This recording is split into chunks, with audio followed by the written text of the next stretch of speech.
Good evening, Fernwood. It's your TV pal Neil, and it's time for some more late night variety madness with another episode of Fernwood Tonight. If you are just seeing my face for the first time, this is a reaction show where we watch the show together and then we chat about it because, I've got tea that I like to spill. And if that sounds like it's your bag, then please stick around. Also, if you would like to support this channel, then please visit our Patreon where you can get early access to the episodes, updates on what's going on with the channel, and other things when that's appropriate. We are watching today the August 23rd, 1977 episode. That's episode 37, which is kind of a lot. We're definitely in the second half of the entire series here. Yesterday, well, this is what happened then. Barth assured the audience at home that he is living the American dream, but some people at home might not be, so they're offering $10 a night to folks who feel like they've failed. Then we bring out young singer Donna Lou Savage, who sings a rendition of I Loves You Porgy with Happy Kind. Dr. Hugh Slocum appears on the show to tell everyone that he has found a new organ. Unfortunately, Jerry has left the copy of the book at home and they can't find any evidence of the discovery. Then Fernwood housewife Marianne Cox returns after a trip from Hollywood wherein she got into a fender bender with Dean Martin or maybe some other famous person. And that, everyone, is the show that we saw yesterday. I suppose next is time for the show we're going to watch today.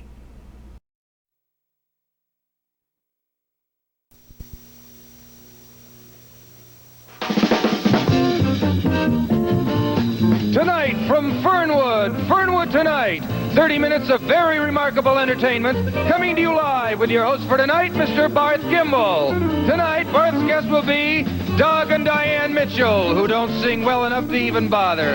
Mr. Larry Guy, who proves blood is sicker than radio. And Mrs. Betty Froelich and her daughter Sandy, who got in trouble in the back seat. And Happy Kind and the Mirth Makers. And me, I'm Jerry Hubbard. And now here's your host and mine, Mr. Barth Kimball.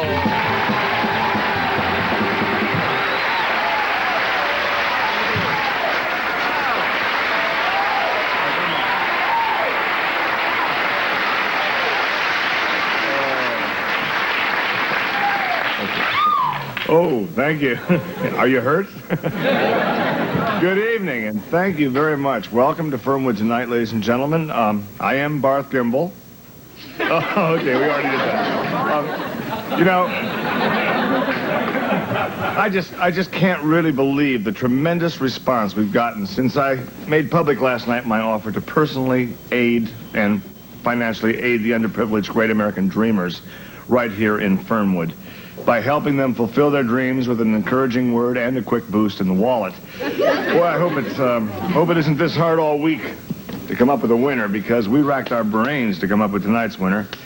Sorry couldn't all win, but I think you'd have to understand that if we sent out $10 to everyone who watches the show, well, we'd be out hundreds of dollars within a very short time. We did choose one, though, and it's a little tear-stained, to be honest, but I'll do my best to try to read through the part where the Pentel ran, okay? Got it right here. Okay. Dear Barth, knows his first name basis, it's kind of nice. Dear Barth, I know your show comes on kind of late, but I try to watch it almost every night. Well, that's nice. We watch the other talk shows, such as, and she names some other shows here and some other hosts. She goes on and she says, we also like the new Time for Lucy, because this way we can watch it with the kids and so forth. And then she goes on here and she goes on. F Troop, so on, and don't show the reels in the proper order. Okay, no. Here it is. Barth, my unfulfilled American dream is that someday I can find a way to help my husband feed and dress himself despite his misshapen... There's nothing back here. Is there a second page, Jerry? Jerry? There should be a second page or something. There's nothing on here. I don't see anything from here, no. Well, there's no name or anything. I mean, we can't send... Oh, boy. And we can't send $10 to Mrs. No Name on No Street. Where's the second page or a name or anything? Okay, I guess that just means there's going to be $20 in the dream chest for tomorrow night. Oh, boy. In the meantime, remember that jackpot, okay, folks? And keep dreaming. Jerry, tell them all about it. Send your great American dream to Only a Dream, Gimbal Co. Enterprises, Promotions Department, Box 78924, Fernwood, Ohio. All entries become the property of Barth Gimbal and Gimbal Co. Enterprises, and none can be returned except in case of emergency. For emergencies, please enclose $5 emergency return fee. And good luck from your friends at Channel 6, The Dream People. The Dream People. Great.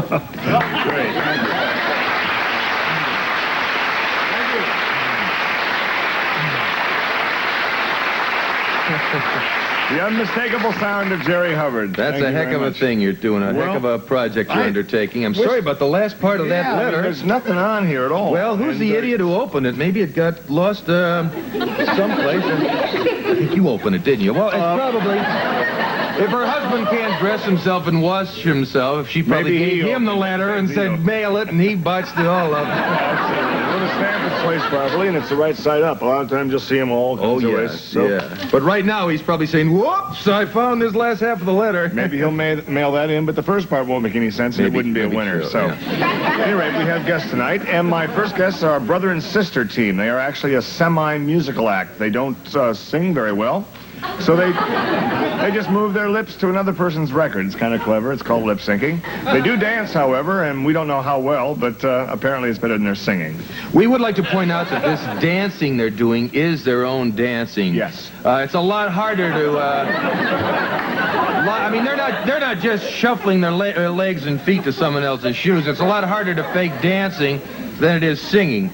I guess unless you have wooden legs, you could hollow them out and put your feet in there and get a battery going and really get those wooden toes tapping. Or you know how they have a sand dance, if you could sweep away the sand and put down salt and have a salt dance. But then, of course, Barth, you'd need salt and batteries.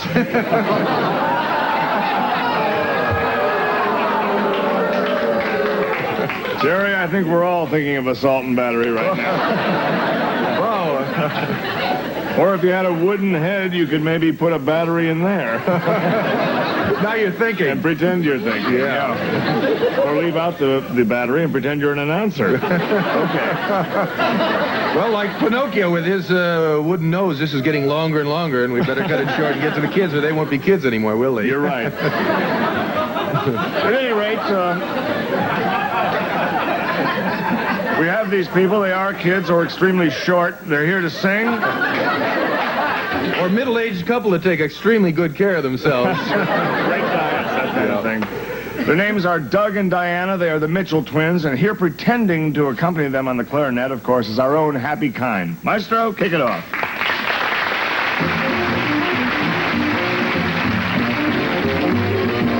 Who's a love daddy with the beautiful eyes? What a pair of lips, I'd like to try them for size. I'll just tell her, baby, won't you swing it with me? Hope he tells her, maybe, what a wing it will be. So I said politely, darling, may I intrude? He said, don't keep me waiting when I'm in the mood. First I held him lightly and we started to dance. Then I held him tightly, what a dreamy romance. And I said, baby, it's 2:45. There's a mess of moonlight, won't you share it with me? Well, he answered, baby, don't you know that it's rude to keep my tulips waiting when they're in the mood? In the mood. That's what he told me, in the mood. And when he told me in the mood, my heart was skipping. It didn't take me long to say I'm in the mood now, in the mood.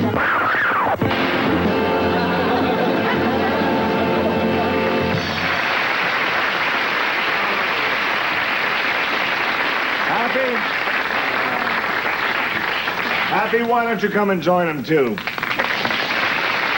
Come on over here. And sit down. You were part of that. You certainly were. We pretended to accompany them, and we all pretended to watch. And we pretended to enjoy it. That's right. I'm sure everyone's wanting to know, how old are you folks? I'm 12. I'm 13. I'm 40.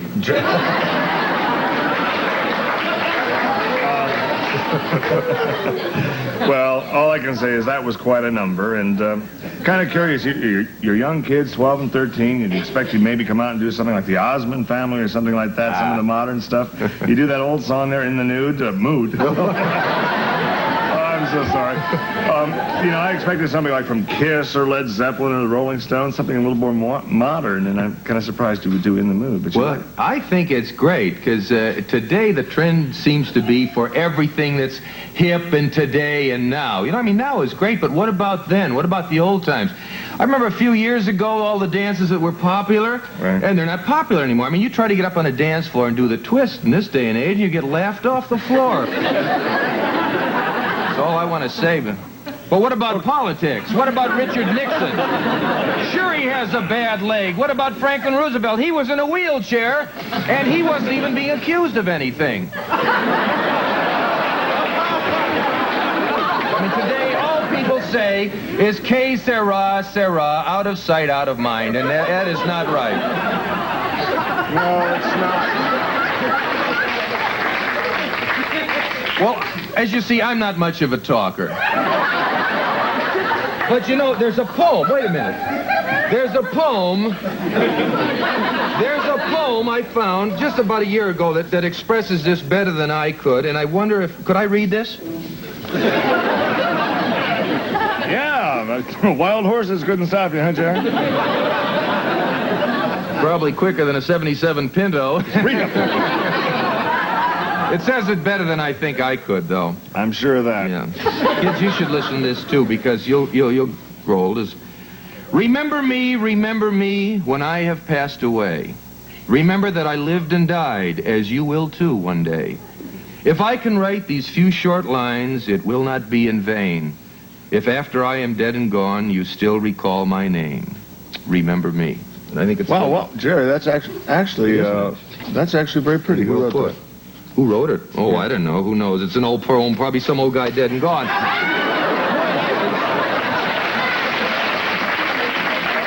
Okay, speaking of dying, we'll be right back after these words. Stay with us.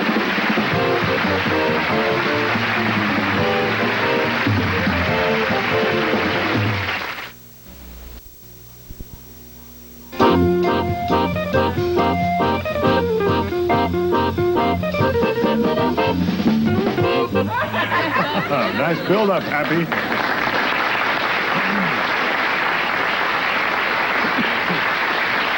Thank you. I think you all know my next guest. He's been on our show before, and thanks to something called the Options/Hours, he's back on again tonight. This time it's for a good cause, however, so please welcome the man with the mouth, Fernwood's favorite DJ, Mr. Larry Guy.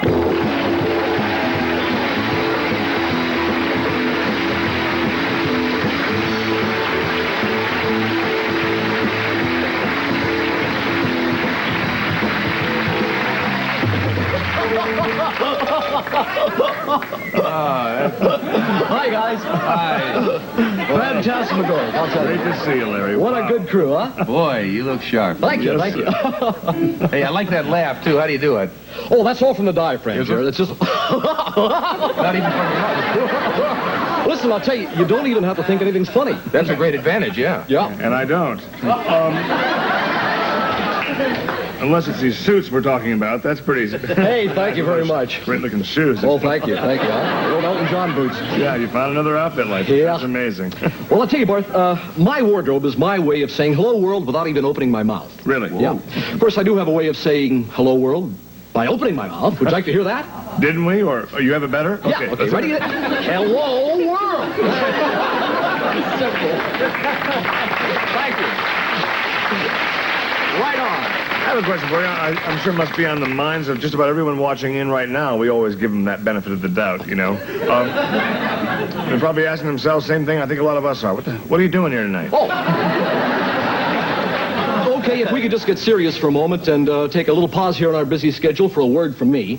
And that word, ladies and gentlemen, is blood. That's right, I'm talking about that precious liquid that flows through yours, through mine, if I know anything about the doctor business, through just about everybody's veins. Yeah, matter of fact, it even is still in a lot of dead people's veins. I don't know if you knew that or not. Yeah, sure. We knew that. A lot of interesting facts about dead people. Did you know that after you die, your fingernails and your hair continue to grow? Sure. Yes. As well as the beard on your face? Sure. We knew that, yeah. Did you? Did you know that after you die, often your heart starts beating again? No, I didn't know that. Well, that last bit may not be true, but the first part. But that's just one of those medical oddities. Okay, blood. That's why you're here.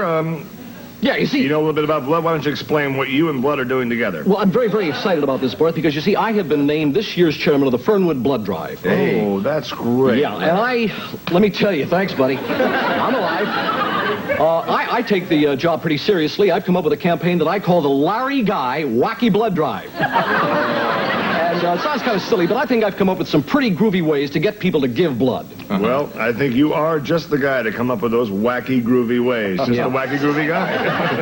And the backbone of my campaign this year, Bart, is that I'm going to be enlisting the help of my young fans, all the guys and gals, the little princes and princesses who listen to my show out there. Now, they're not going to be giving blood. They're going to be collecting the blood. Now, here's what they're going to do. They're going to go door to door with their little syringes and their little pint bottles, and you are going to be able to give blood in the safety and the convenience of your own home, your den, your playroom. Larry, I don't want to strike a pose here as the worry wart, but I'm not sure that everyone, I know myself, I wouldn't really trust a kid with my car, let alone my blood. I can dig it, I can dig it, I can dig it. You can do what you're saying is true. No, in all seriousness, these kids have been well trained by their gym instructors. They know where to find the vein, how to draw out the old big red, you know, how to keep it fresh in those pint bottles, and what to do should, let's say, one of the donors go into shock or something like that. Yeah, what about infections? Infections? Dirty needle, you know, that kind of thing? well... We hear about it all the time. Well, we thought about that, but, you know, an infection takes a couple of days to set in. The kids can't wait around forever. They've got a lot of busy work, so, I guess we'd have to let somebody else take care of the infections. like a doctor or something. Hey, that's a groovy idea. I can dig it. Because, I'd like to see some of these Fernwood people, these bleeding hearts, get out and bleed for a good cause here in Fernwood and open up those veins. We have a lot of veterans here in town from World War II, Vietnam. Probably a lot of them were wounded, and they never got the proper amount of blood, and we can give them a pint or two now, and let's make it up to them. Better late than sorry. That's a wonderful thought, Sheriff. Yeah. I could use your help. So, Larry, your plan sounds fascinating. Maybe it tastes gruesome. I don't know. Some people paint it the sight of blood. Some people paint it the sight of your clothes. Everyone's different. That's what makes this world go round. Those hits just keep on coming. It'd be wonderful. It's very simple. It's a good move, too. I mean, we need blood. God forbid we should ever need some ourselves, but there are other people who will always be needing it, and if we can give it, that's good. I think it's a simple... Very simple. If you've never given blood, ladies and gentlemen, it's very simple. You simply stick out your arm, they put the needle in, they put the cotton on, and that's it. So let's just hope, cross our fingers here, that for the rest of the entire blood drive, most of Fernwood is just going around like this. Okay?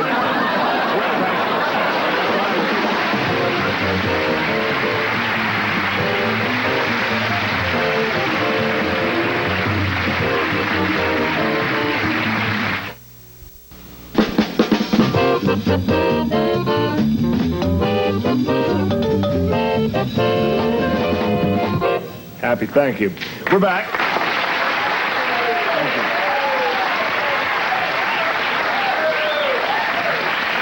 What a show tonight. If you just joined us, we're here with Happy Kind and the Mirth Makers over there. My co-host, Mr. Jerry Hubbard, 2 children, and this fella.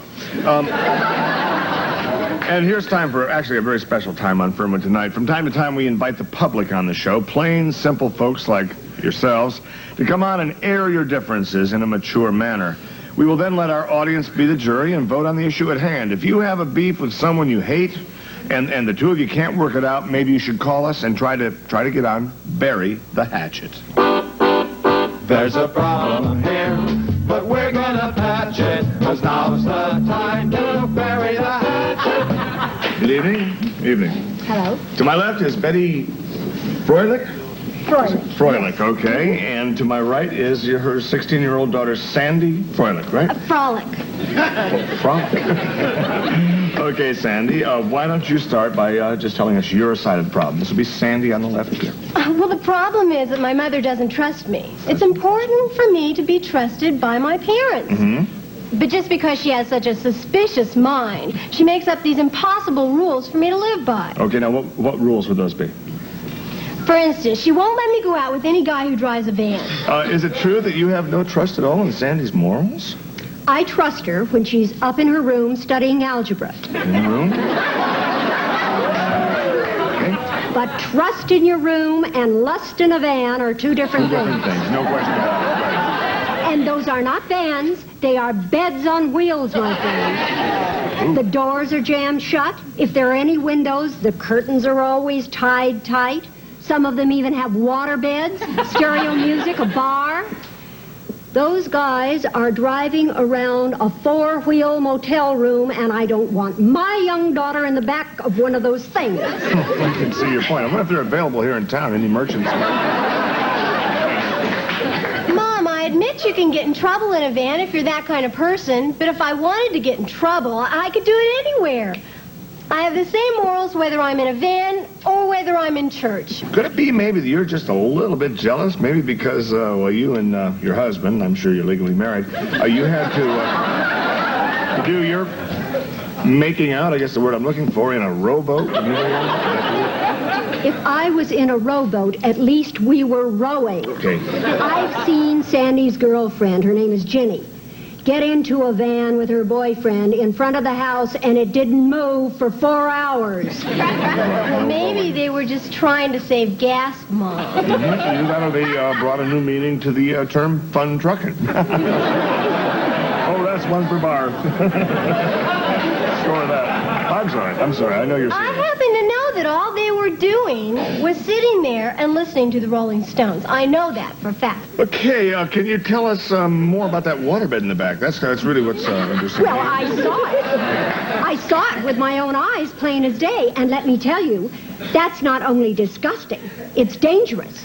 Somebody rear-ends you, your daughter could wash up on the dashboard. No! You do not approve of your daughter dating guys with vans, is that correct? No. Okay, and Sandy here, you're a little upset that your mother doesn't really have the kind of faith in you that you wish she had, and she doesn't really believe in you. So I think right now it's time for us to bury the hatchet here and let our audience decide. Mother and daughter both promised to abide by your decision, audience, so what'll it be? All those in favor of the ban on the van, please applaud.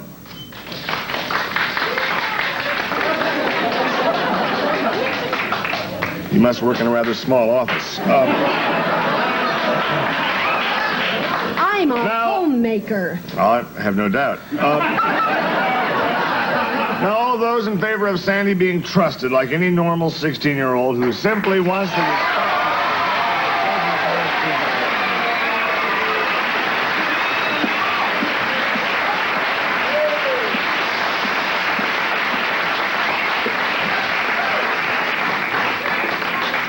Well, it's close. Do we need to go once more? We're all right? Okay, it looks like the winner here is Sandra. Mrs. Froelich? Froelich. Mm-hmm. Okay.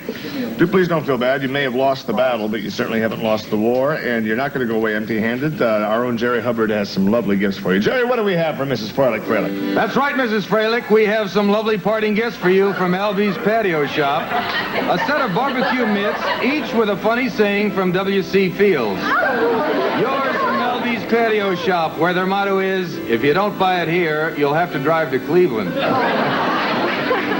So you can see all's well that ends well, and I think you're good friends now. We'll be right back after these words.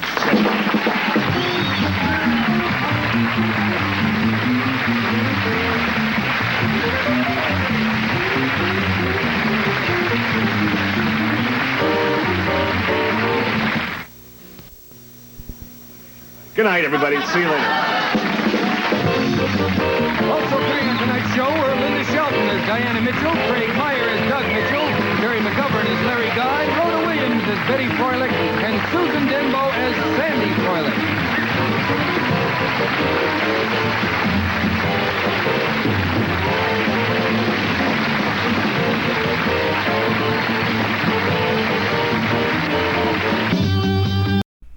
Well, there we go again, getting into the controversy, but in this case, nothing super serious. Barth brings back his promise to help someone out, one of those folks who is not achieving their goals, and then we get a letter, part one of which we hear, and then it leads off, or trails off, because we can't find the second page.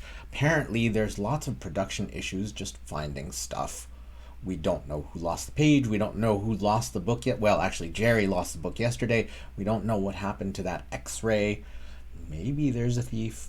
Couldn't tell you. And then we introduce Doug and Diana Mitchell, who are there to do a lip sync. And I would say that this is the earliest recording that I've heard that phrase used. Back in the 1980s, I was a big fan of a show called Puttin' on the Hits, which was a lip sync competition on television. This is the first time I've heard the phrase used, or the earliest I've heard the phrase used. I'm curious to know if it was a trend at all in this period. But they do a version of In the Mood, and having spent a lot of time in the swing dance world myself, I've never heard the lyrics to In the Mood, or at least I couldn't remember having heard them. As might be clear, I love swing music. For sure, the 1970s version of 1940s music is usually about as corny as it gets. Then we bring out Mr. Larry Guy. Speaking of corny, our DJ is returned. I feel like the last time we saw him was 2 weeks ago, and he is wearing that badass suit. I wish I had one of those again. I definitely have had 1970s style plaid suits in my life. I wish I'd still had them. Larry is here to let us know that he is hosting a blood drive, and that made me feel bad because I haven't given blood in a couple of months. I actually went out last week to give blood, and just it's not always a good day for me to give blood, so things happened, and I guess I just have to make a new appointment. But I'm doing a little bit of moving my schedule around. Sometimes it's hard to get down to the blood donation center, but I like to do my part because what else am I doing with this blood? One of the silly aspects of this blood drive that Larry Guy is promoting is that he's going to train youth to go house to house and collect that blood, which, you know, as a person who's given blood for pretty regularly over the last couple of years, and maybe not so regularly, but, you know, going back to 1990, I was probably the first time I gave blood. But to think of someone untrained with a syringe and, you know, a way of an icebox to hold the blood, well, that does not delight me. And then we have a Bury the Hatchet segment with Miss Betty Froelich and Miss Sandy Frolic, who can't see eye to eye on this trust thing that parents theoretically could have for their kids, in this case a mother for a daughter. Sandy wants to be able to go out with boys who have vans, and Betty, well, she is feeling morally superior in that way of not trusting her daughter to keep some kind of moral code, right?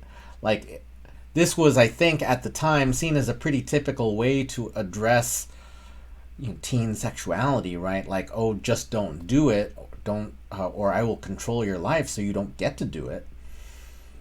And I think conversations between parents and teens have come a long way. Well, some parents and some teens, I can't speak for everyone, but now there's a little bit more of a, hey, are you sure you're ready for this thing? Are you doing it for the right reasons? Those are questions that I feel are more important than, you know, just don't do this because I don't trust you at all. However, in the end, the audience comes down on the side of Sandy, and, well, that's just how things roll. And then that's the end of our show. So, hey, let us address the topic of the week, which we have been talking about, sex tips, and our response today is from Ariel Malanga. First, I think that Mary was a terrible mother, so I would advise her to use birth control. Also, she clearly needs intense psychiatric help, so whether she is with Foley or Tom, she should be under some sort of medical supervision. If Tom pulls it together, he can find another partner. He really needs to mature, but I think that he can pull through it. And Loretta and Charlie need to expand as human beings. They are a little too enmeshed, and it's clear that they will have ongoing problems of one sort or another. A little reality testing is in order here. And Ariel certainly has been critical of many of the characters of Mary Hartman after speedily catching up on the entirety of the series. Like within the last 2 weeks of our Good Evening Fernwood show, Ariel was going back to the beginning and starting all the way through. So Ariel has a pretty, dense understanding of what's going on because all that stuff happened like within 2 weeks, I think. And I feel like what Ariel is getting at here is that each of us have issues in our lives that need to be addressed, right? And that's not to say that we necessarily need to be completely healthy human beings before we can have sexual pleasure, because, there are plenty of people who are quite not well adjusted, I guess, to put it lightly, who have plenty of sex. And those who are very well adjusted who just don't. And in this case, we have a few different people who have some issues. Mary Hartman clearly, at the very least, is highly anxious, but probably more things going on. Tom, I think he held on to this dream of what his life would be, and it didn't quite go that way. And then, as we talked about all of last week, Loretta and Charlie, they tend to really cling to each other, but they don't necessarily have a great idea of how to balance things. So, taking care of one's own house, right? Like, that's something that we all should be doing just a little bit. And hopefully when we can get our own emotions and thought processes and all of that together, hopefully that will mean that sex will be a little bit easier, more fun, I guess. So now it's time to say thank you so much for watching. Thank you so much for leaving your thoughts, feelings, and impressions in the comments. Thank you to my top tier Patreon supporters, because you make it possible for me to just sit here and talk. We will see you tomorrow night in Fernwood.